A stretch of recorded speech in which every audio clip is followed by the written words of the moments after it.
Hello. I just filmed almost this entire video, or thought I did, but I just realised that I didn't even press record. So that's great. Welcome back, me.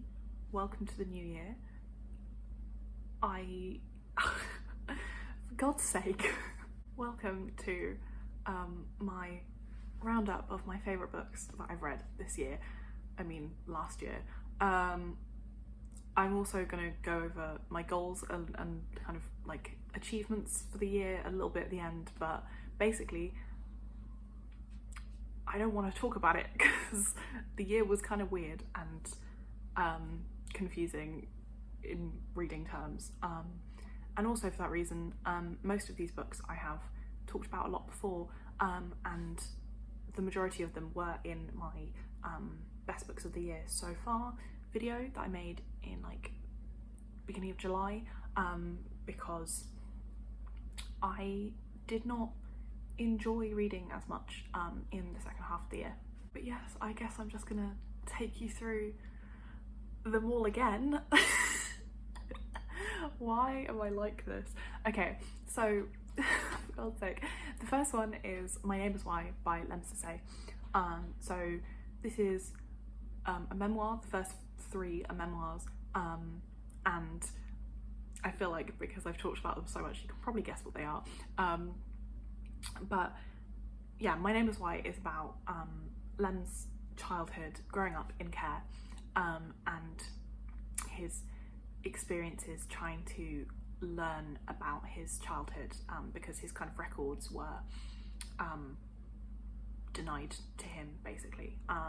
So it's about him trying to piece together what happened, which is a really emotional experience. Especially the audiobook is incredibly emotional because he narrates it, and it's just a sad time, but it's also very hopeful and full of like love and kind of really interesting examinations of like what actually family means, and yeah, it's a fantastic book. It's very short and the audiobook is fantastic, so would recommend. Then we have Educated by Tara Westover, which I honestly feel like I read about 5 years ago. It feels like ages, but this is also about mostly childhood, and it's about Tara's experience growing up in her Mormon kind of survivalist family, where her father is preparing for the apocalypse and doesn't believe in kind of relying on the government for anything. So they don't go to hospital or doctors, they don't go to school, and the amount of stuff that this family goes through is absolutely wild. Like when I was reading it, it's so hard to believe that all of this happens to like one group of people. Like, it's madness.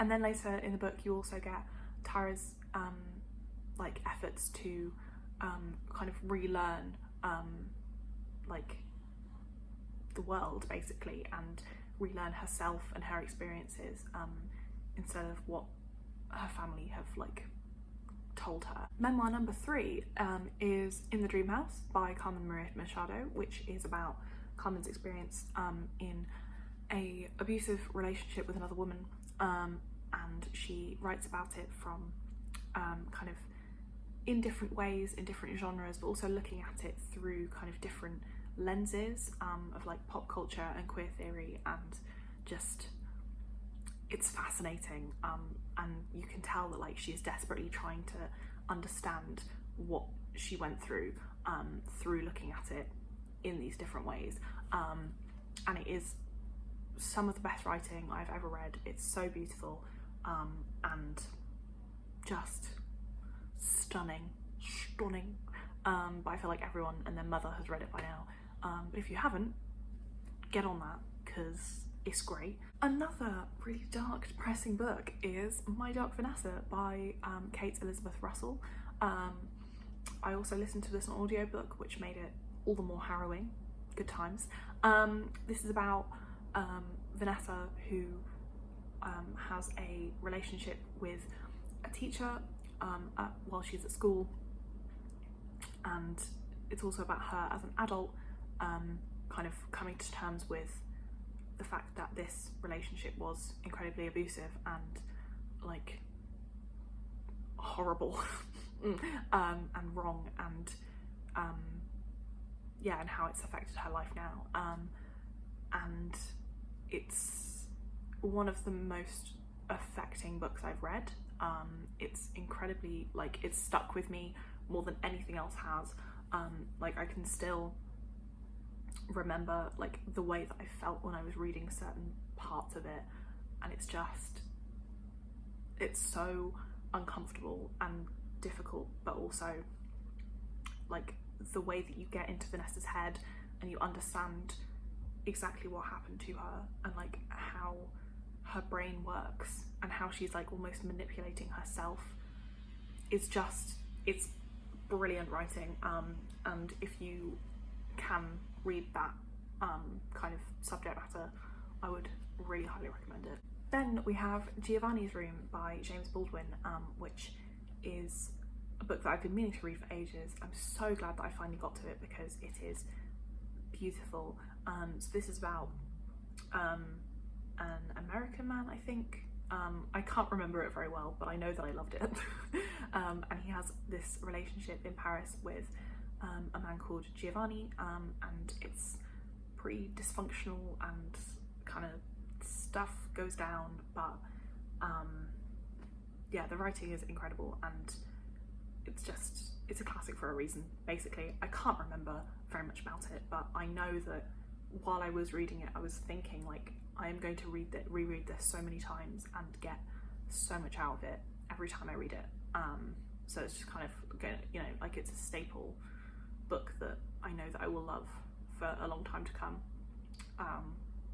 And it's really short, so that's nice. Then we have Mrs. Death by Salena Godden, which is a really difficult book to explain. Like, even when I just read it, I couldn't explain it, and now it's been like 6 months, so if you think you're getting a decent explanation, I'm very sorry.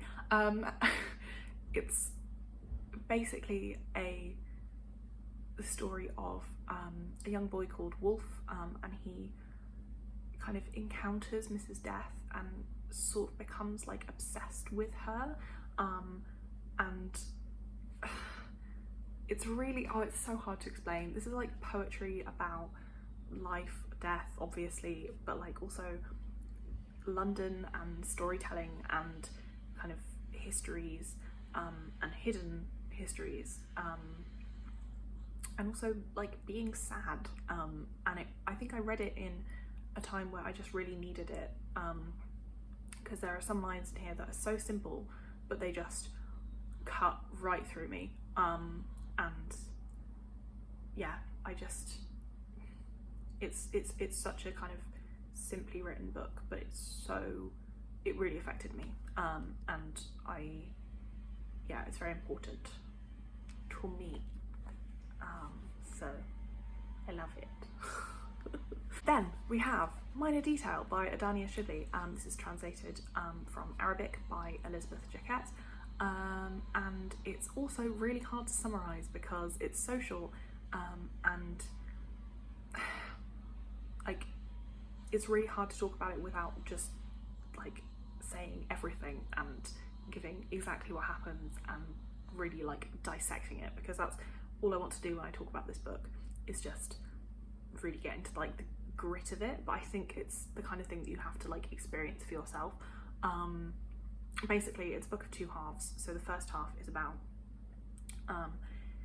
some Israeli soldiers who capture and rape a Palestinian woman, and then the second half is basically about a woman in kind of modern day who wants to kind of find out as much as she can about this minor detail in history which has been forgotten about. Like, this is some of the best writing because so much is packed into this in such a short space of time. Like, it's amazing, and it's again the kind of book that I will reread and get more out of every single time because it is so like, it's so meticulous and expertly done, and it's brilliant.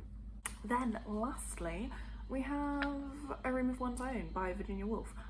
This is kind of an honourable mention because I didn't like love this book. I think it is great and very important, but it's a book that like I spent a lot of time with because I read this for uni, and then I wrote 2,500 words just on it. So I feel like I know it pretty well. This is the first Virginia Woolf that I've read. I've always been scared of her writing because it's kind of stream of consciousness, like weirdness, difficult to understand as far as I know. But from reading this, and obviously this is non-fiction, so I mean, is it non-fiction? Not entirely, but it's different to her novels. But I just kind of feel like this is the beginning of me and Ginny getting on really well. I don't know, I just feel like I'm so excited now to read more of her stuff, because this is just so interesting, like the ways that you can interpret this and the way that she's like set it up so that it is open for other people to read it in different ways and put their own spin on things that she says. Like the whole point of this book is that she doesn't give you any answers and she doesn't tell you what her argument is. Like she's giving an essay, she's writing an essay, but she doesn't tell you what her argument is necessarily, and she is very open to the fact that like she doesn't have the answers, and I love that. And again, the way that she like incorporates fiction into it to add to that is fascinating. And yeah, this just led me into learning more about her as a person and as a writer, and I'm just very excited to read some of her actual fiction. So if you have recommendations of good places to start with her novels, like which one you think is a good like gateway drug, sure, let me know, because I don't know which one to go to next. I'm thinking possibly Orlando. That's the kind of one that interests me the most. But let me know what you think. So those are my favourite books of 2021. I'm gonna do a little bit of reflecting on the year because it was interesting. I read, I think it was, yes, 62 books last year, which is really good, and I'm very proud of myself that I read that much. And the vast majority of that was in the first half of the year. I kind of don't want to track my reading as much as I have been anymore, because it sort of feels like I do it to, I don't know, I feel like I've been reading things to like get to a goal. Not entirely, I don't know, it's kind of complicated, but I feel like by watching what I'm reading with such a like close eye, it's kind of putting me off. It's a really hard line to navigate because I want to read with intention, and I want to read books that I think like are informative and different, and books that I will care about and that will educate me, and also read books from different perspectives to mine, and like read different kinds of books, like all of that. But I want to read what I want to read, and obviously those two things are not mutually exclusive, but it's kind of difficult when you're like really paying attention to what you're trying to read,